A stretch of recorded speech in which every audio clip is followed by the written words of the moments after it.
Top Rajasthan news में आप सभी का स्वागत है। और आज हनुमानगढ़ जिला कलेक्टर धरने पर पहुंचे हैं, तो अभी जो धरने पर बैठे हैं उनसे चर्चा करेंगे।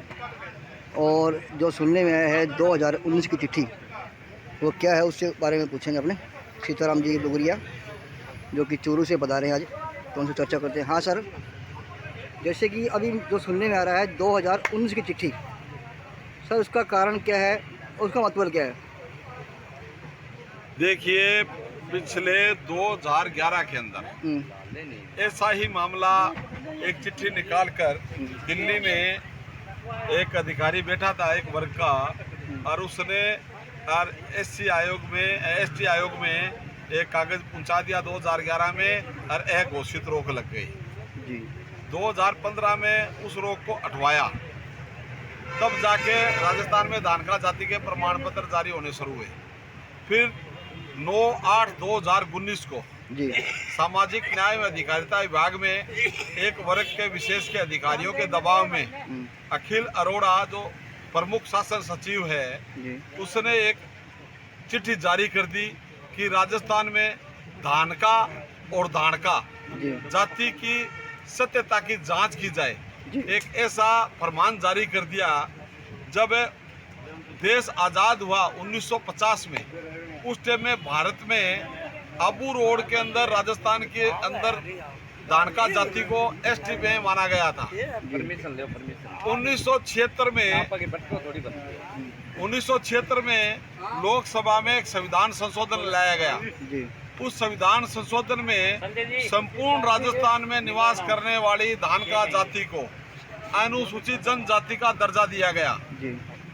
1976 से लगातार 2011 तक धानका जाति के प्रमाण पत्र बनते हैं। उस जाति के लोग रोजगारों में लगे रहे, सरकारी नौकरियां प्राप्त करते रहे, छात्रवृत्तियां प्राप्त करते रहे, राजनीतिक नियुक्तियां प्राप्त करते रहे, कोई दिक्कत नहीं रही।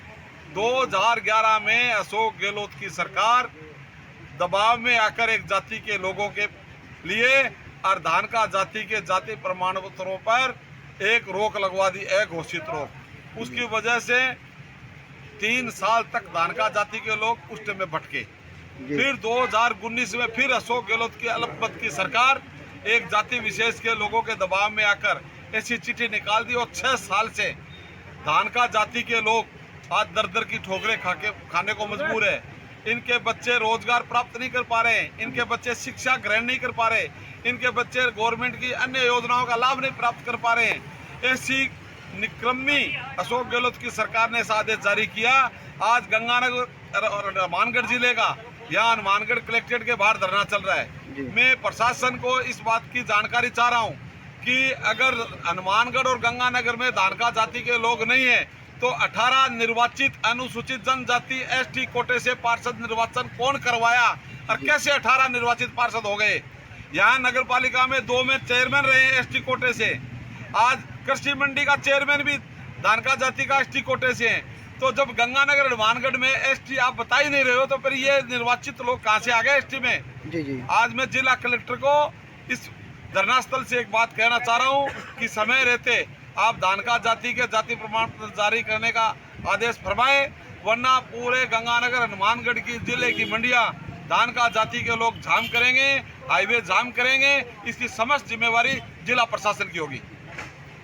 तो सीताराम जी ने अपने विचार रखे हैं, और थोड़ा सा और इनसे पूछना चाहूँगा मैं कि सर, हर बार ये समस्या आप ही के समाज के ऊपर क्यों आ रही है?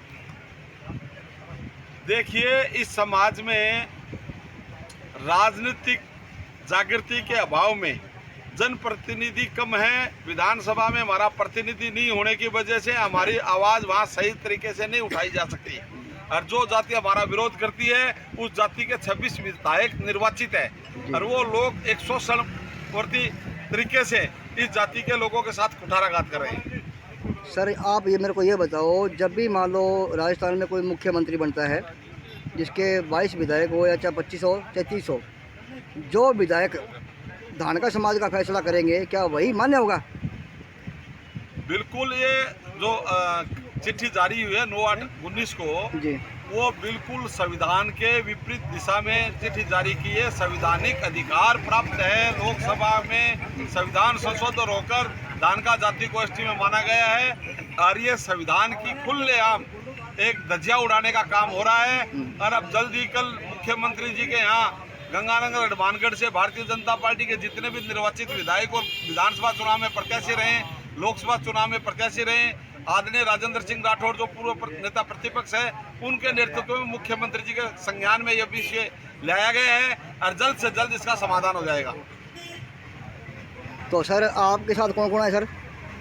मेरे साथ महेंद्र बावलिया जी है, जिला अध्यक्ष चूरू, रोहतास जी दानका जिला अध्यक्ष झुंझुनू, गुरुवचन दानका जिला अध्यक्ष युवा मोर्चा चूरू।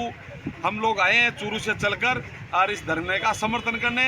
और इस धरने में हम ये चाह रहे हैं कि जल्द से जल्द इसका समाधान हो और हमारे भाई जो गरीब वर्ग के हैं वो रोजगार जो इनका खत्म हो रहा है, आपके धंधे पे लगे हैं, उनके बच्चे आज परेशान हैं, आज ये 17 दिन से धरने पे बैठे हैं, जल्द से जल्द इस बात का समाधान हो। और हम प्रयासरत है, अभी अविनाश गहलोत जी जो हमारे सामाजिक न्याय और अधिकारिता मंत्री है, उनसे भी हमने फोन से वार्ता की है और धरनार्थियों को संबोधन भी उन्होंने किया है और उन्होंने कलेक्टर साहब से भी बात करने का आश्वासन दिया है।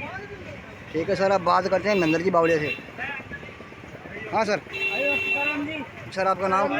महेंद्र सिंह बावलिया जी, जिला अध्यक्ष कबीर शिक्षा समिति चूरू जी।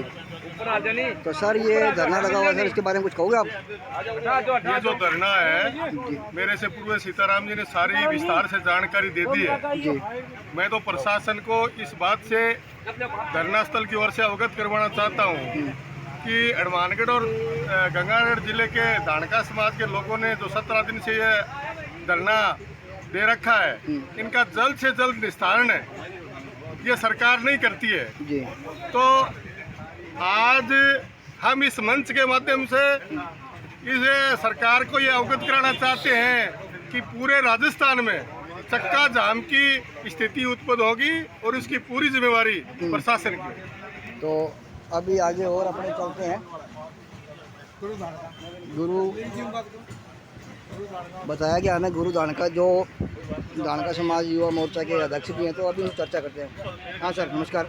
नमस्कार जी। सबसे पहले तो मैं आपके चैनल के माध्यम से आप हमारे समाज की जो लगातार कवरेज कर रहे हैं इसके लिए आपका धन्यवाद करता हूं। और आपके चैनल के माध्यम से ही मैं राजस्थान सरकार के यशस्वी मुख्यमंत्री और सहकारिता समाज के मंत्री अविनाश गहलोत जी से यह निवेदन करता हूं कि ये जो मेहनत कश समाज है, इसने बिना किसी लोभ लालच के आपकी सरकार को 90 से 95% वोट डाले हैं। आज यही समाज वोट देकर भी और किसी प्रकार का लोभ लालच ना लेकर आज दर दर की ठोकरें खाने को मजबूर है। और लगातार आप देख रहे हैं मीडिया के माध्यम से यहाँ पे जो जिला कलेक्ट्रेट हनुमानगढ़ है, इसके आगे 17वें दिन, आज 17 दिन हो गए हैं, 17वें दिन भी धरना है वो लगातार जारी है।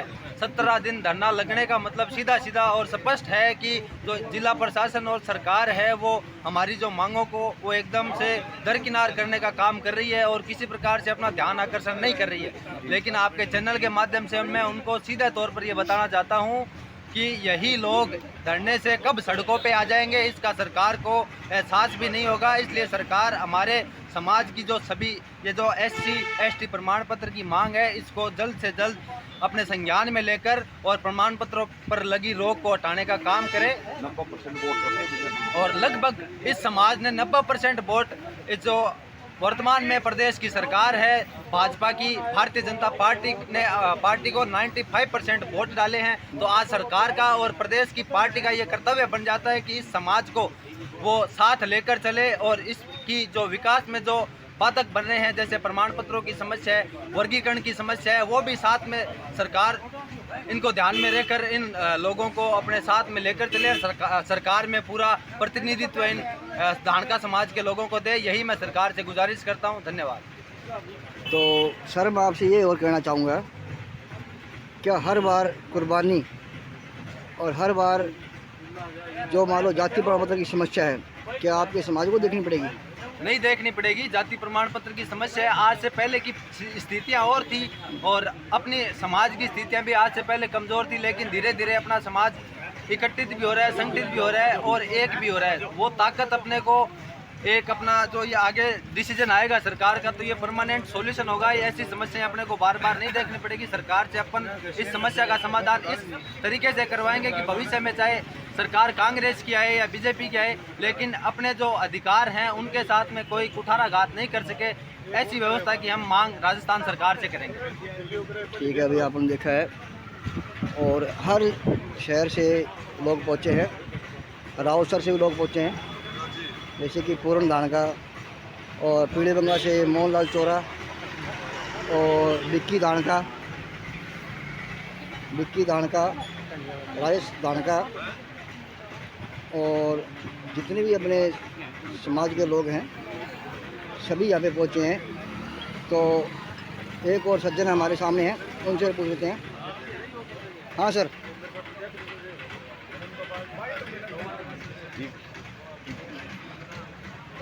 सर आप बताओ। बोलो सर, आप यहाँ पे आए हो, धरने पर बैठे हो, सर आपका और आपके समाज का उद्देश्य क्या है? देखिए, मेरा नाम रोहताश कुमार धानका है जी पूर्व सरपंच हरली से हूँ हम्म, और धानका समाज का जिला अध्यक्ष हूँ झुंझुनू से। जी आज 17 दिन से मेरी समाज के लोग यहाँ धरने पे बैठे हैं। हम्म, हमें सूचना मिली तो हमने सोचा हमारी समाज के लोग वहाँ धरने पे बैठे हैं तो हमें भी वहाँ चलना चाहिए, इसलिए हम यहाँ धरने पे आए। मैं तो आपके चैनल के माध्यम से यही कहना चाह रहा हूँ कि 2014 से लेके 19 तक जी गूंगी बैरी सरकार थी कांग्रेस, जी उसने हमारे एसटी के प्रमाण पत्र उससे पहले भी खूब बने थे लेकिन उसने बंद कर दिए। उसके बाद में ये कांग्रेस की बीजेपी की सरकार आई, उसके बाद में हमारे एक नहीं लाखों प्रमाण पत्र बने और हजारों की संख्या में हर जिले में से हमारे बच्चे सर्विस लगे। जी ठीक है, अब मैं ये कहना चाह रहा हूँ, पहले तो हम सभी लोग धानका थे, फिर हमें धानक और धानका 2 जाति कर दी, अब हमें 4 जगह कर दिया कि धानका और धानका ये भी 2 जाति है। मैं इनसे ये जिस अधिकारी ने जो निकाला है कि धानका और धानका 2 जाति हैं, मैं उनसे ये कहना चाह रहा हूँ कि धानका और धानका की इंग्लिश में स्पेलिंग दोनों की एक है। जब एक बाप के 5 बेटे हैं, 3 को तो आपने एसटी में दे दिया, 2 को 80 में दे दिया। ठीक है, तो मैं ये कहना चाह रहा हूँ कि उनको बाप का बना हुआ है, बेटे का बना हुआ है, पोते का सर्टिफिकेट नहीं बना रहे, तो उन बच्चों को हम स्कूल में एडमिशन कैसे होगा, उन बच्चों को छात्रवृत्ति की फॉर्म कैसे भराए जाएंगे, वो बच्चे कोई स्कॉलरशिप कैसे लेंगे, वो बच्चे कोई सर्विस के लिए फॉर्म भरें तो उनका तो एसटी का नहीं बना रहे हैं, मजबूरन हमारे बच्चों को एससी का प्रमाण पत्र लेना पड़ता है। तो मैं आपके चैनल के माध्यम से ये कहना चाह रहा हूँ कि अब बीजेपी की सरकार है, मजबूरन हमारी समाज को कोई ऐसा निर्णय नहीं लेना पड़े कि वो उग्र हो जाए, धरना प्रदर्शन ज़्यादा नहीं करेंगे, तो इसलिए वो हमारे जाति प्रमाण पत्र जारी कर दे। धन्यवाद। हाँ सर, बस इन्होंने दे दिया, बस बहुत है। ठीक है। तो सीताराम जी ने जो बता दिया वो सही है। इधर रोहतास जी ने बता दिया कि हमारे जाति प्रमाण पत्र जो मौखिक रोक लगाई उनको हटाए।